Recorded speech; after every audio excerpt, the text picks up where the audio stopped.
Welcome to a dose of deeper contemplation. We have cultivated this self-healing practice as we navigate the many aspects of modern life with the desire to be a better human. As a psychic medium, these conversations are channeled, so let's take a walk together and talk it out.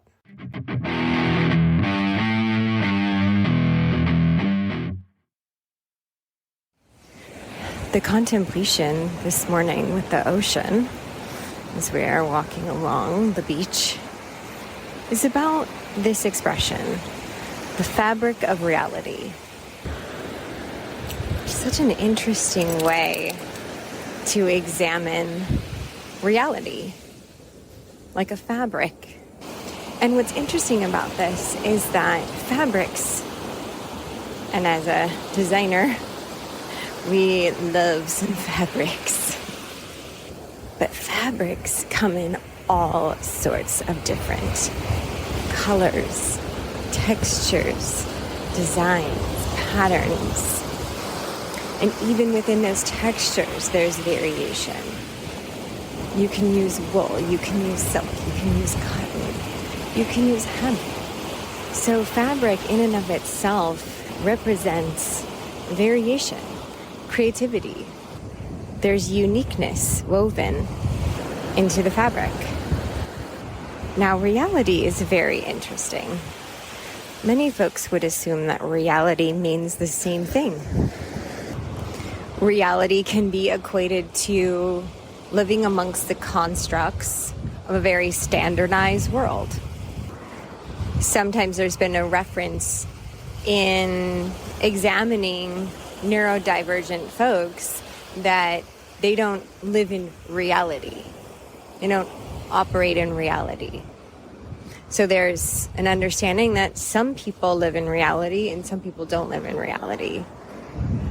But just like fabric, reality is actually different and unique for every single person. Reality is basically the container of your personal human experience.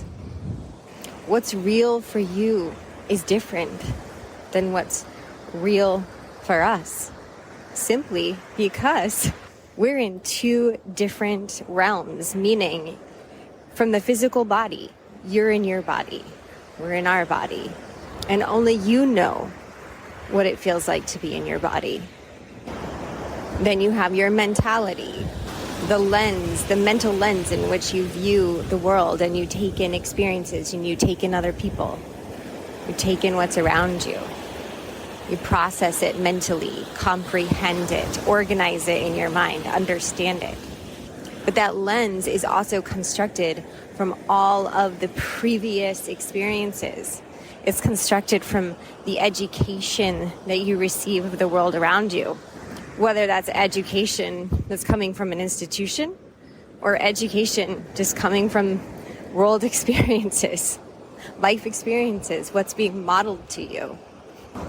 And through all of that, we form a mental lens, belief systems, narratives. These also construct our reality.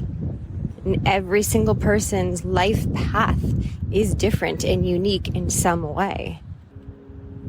Now, what's interesting with some folks, and this is why this contemplation was dropping in, some folks believe that this reality through their lens should be the reality of every single person. If we go back to our fabric metaphor, it would be like if we took on a design project that required a lot of fabric, and a lot of them do. You have upholstery, you have linens, you have window treatments, all sorts of interesting ways and artistic ways to use fabric. Now, let's say that the client hired us to do this design project, and there was all this use for fabric different ways, and we came in and we used one fabric for the entire house. More than likely that client would come back and be like, you missed the assignment here. We're looking for art. We're looking for creativity. We're looking for something different.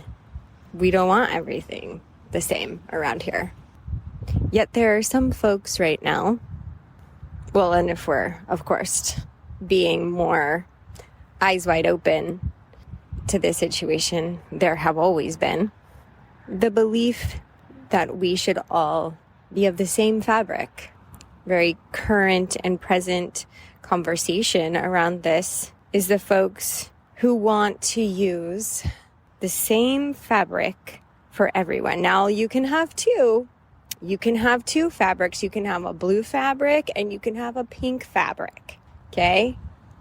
But once you get your blue fabric, that is your fabric. And this is what that means. These are the roles that you play. This is the characteristics and the mannerisms that you should have. This is what you should strive for in life when you're wrapped up in that blue fabric, that blue baby blanket. Now, if you get wrapped up in a pink fabric, in a pink baby blanket, it has its own set of rules.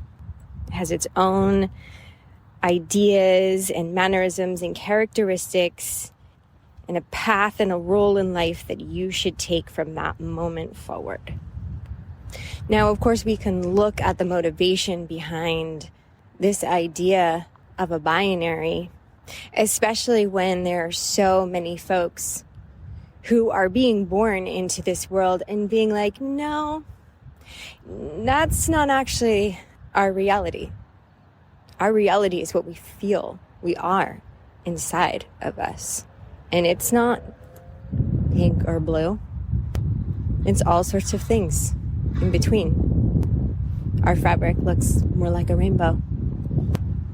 And the resistance for folks to comprehend that, to accept that, and be like, oh, okay, cool, yeah, well, great, here we are.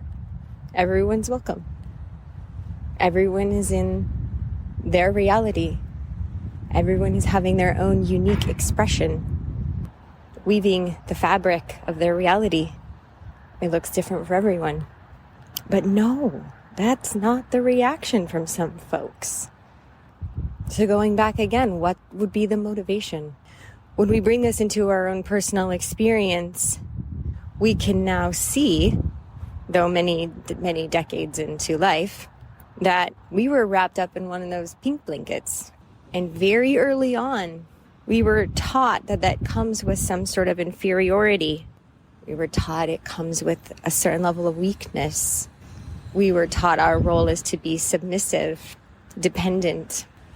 For that is the only way that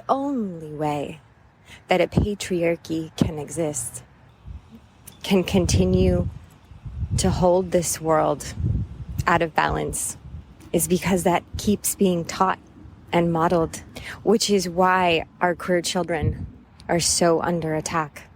It threatens the very fabric of the reality in which the binary controls, suppresses. There's another part of a normative fabric of reality, especially within American culture, and that is convenience. There's so much generated in this world currently that is about making life more convenient. And it's not really convenient to open your mind and learn. It's so much more convenient to just hold on to old belief systems and not change. It requires effort and desire, willingness to evolve. And essentially that is what the queer community, our trans children, is asking. It's time to evolve. We can see what this world is like in this very moment if we look around and see what's happening. We remain in a patriarchal system, in a patriarchal fabric of reality. And it's time we pull some threads. Thank you so much for being with us in the ocean. This is Deep Dose. We are Eden.